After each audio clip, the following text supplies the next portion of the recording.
Hello friends, good morning. আশা করি ঈশ্বরের কৃপায় তোমরা সবাই ভালো আছো, সুস্থ আছো। দুদিন ধরে আমার খুব ঠান্ডা লেগেছিলো, আজকে একটু ভালো আছে। যাই হোক, আজকে একাদশী, তাই যে লুচি আলু চচ্চড়ি করেছি। তা ভাবলাম তার চাটা যখন হচ্ছে, চায়ের সাথে একটু গরম গরম লুচি খেতে ভালোই লাগে। ওইদিকে আমার মেজো বোন লুচি করছে, এখানে লুচি হয়ে গেছে, চায়ের সাথে গরম গরম লুচি।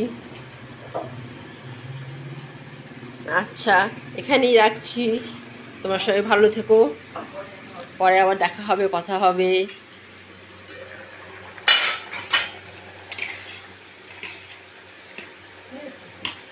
আজকে সকালে চাটা খেতে অনেক দেরি হয়ে গেল, এখন চা খাই। বোনে কিছু আগেই ঘুম থেকে উঠলো, তোমার কত মাসে নেই, কত মাস অফিসে কাজে বাইরে থাকেন, সকালে একা একা চা খাবো? যে বোন আছে, বোনের সঙ্গে গল্প করতে করতে চা খেতে ভালোই লাগে। আচ্ছা ঠিক আছে, এখানেই রাখছি।